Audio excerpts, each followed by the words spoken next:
2, 1.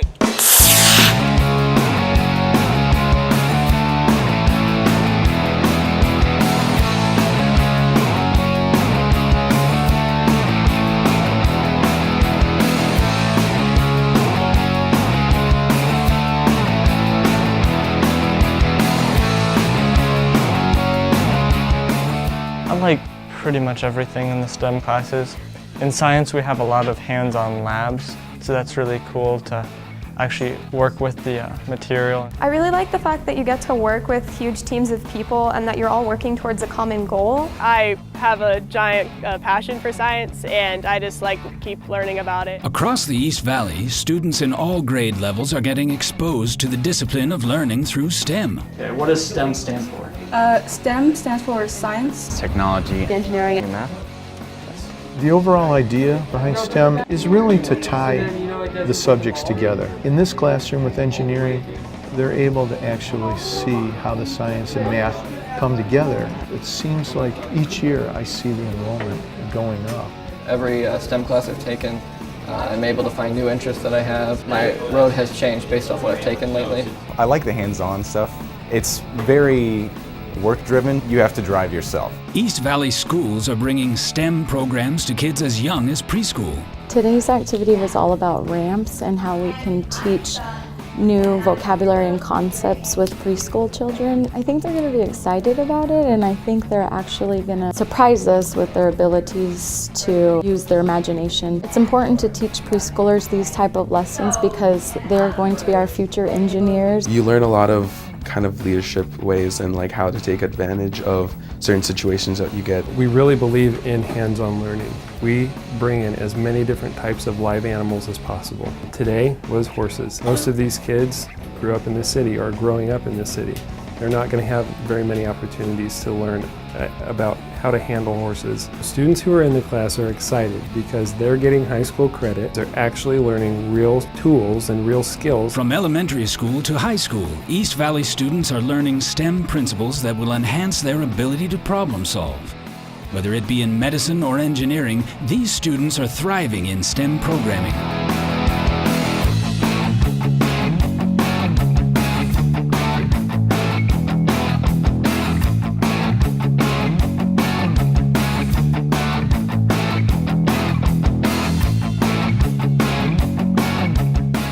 So the students today, they shot off the rockets. This is kind of the culminating activity. We actually did all of the math to predict how high they would fly and how long they would be in the air. It was interesting because we got to basically predict the future. For me, I try and get the kids involved as much as possible. The stuff that we're doing is meaningful. It's just not an endless series of exercises. I enjoy doing labs, I think, the most, and activities like that. Students in STEM classes are being exposed to a multitude of science, math, and engineering disciplines. From rocket launches to engineering robots and bridges to discovery of useful bacteria, this knowledge has made them competitive thinkers and researchers. The Arizona Science and Engineering Fair, we started our project at the beginning of the year, and I was able to win numerous awards, including a grand award, and so I get to move on to ICES. Which is the International Science and Engineering Fair in Pittsburgh, Pennsylvania. My project was reducing the toxicity and contamination of nearby water systems. We had many chances to build things during our freshman year. We got to build like a Rube Goldberg machine. I'm the president at the Hamilton Robotics Club. We just competed at a robotics regional at Denver, and we got 6 out of 51 teams. We want to have students who are going to be not just locally competitive, but nationally and internationally competitive. The more you study something, the more you spend time with something, the longer that you have to really focus in an area of interest, the better you get at it. When more people are more interested, you get a richer discussion. My first goal in STEM programming, in the science and the technology and the engineering and the research side, is for them to have fun. It's exploring the world around you. I think it's absolutely critical that we get young students excited about science. I attended Mesa Public Schools as a student, and the biotech program didn't exist when I went. Having this program come out is great, and it's such a different experience, and it gives so many more choices for science options for these kids. It adds this additional choice for them. It's more than just choices, but creating the learning environment for students to pursue a career in the field of science, technology, engineering, or mathematics.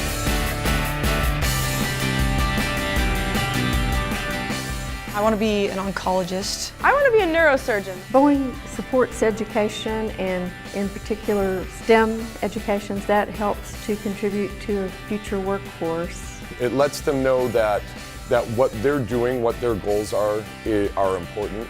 STEM is hard.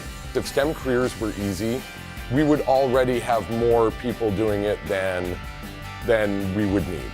Yes, it's going to be hard, but they're going to have the support of people who are interested in seeing them do well. They're going to be able and ready to compete with everybody else on an equal playing field. They'll be ready to go. They can do it.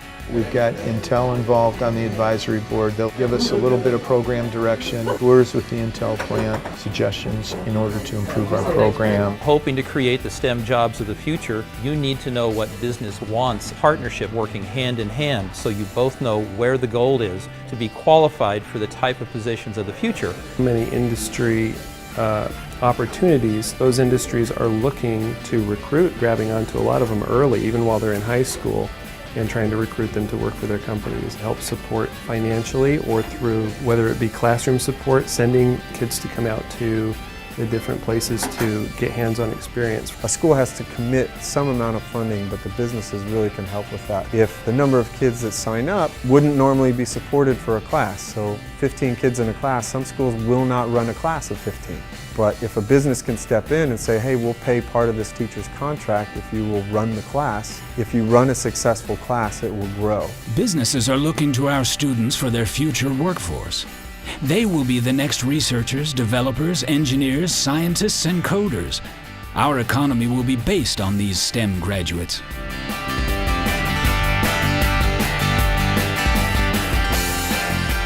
So what will the future of STEM look like in our schools? I think they are here to stay. Technology, it's kind of advancing, so we need more people to be able to work with these new technologies. STEM's never going to go away. The options are either going to be we have STEM-capable students, we have STEM-capable workers, or we're going to fall behind quickly.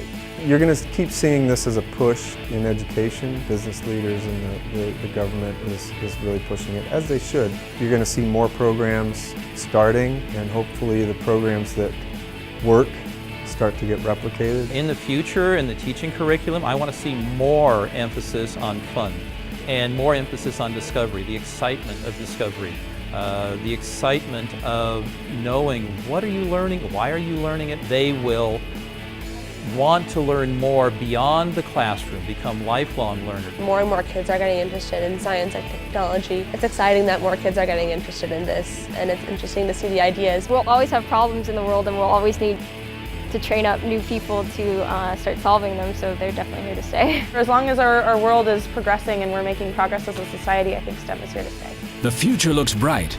We can't wait to see what these young minds will contribute in the years to come. T-minus 10, 9, 8, 7, 6, 5, 3, 2, 1, 0, and liftoff of Space Shuttle Atlantis on a mission to build, resupply, and to do research on the International Space Station.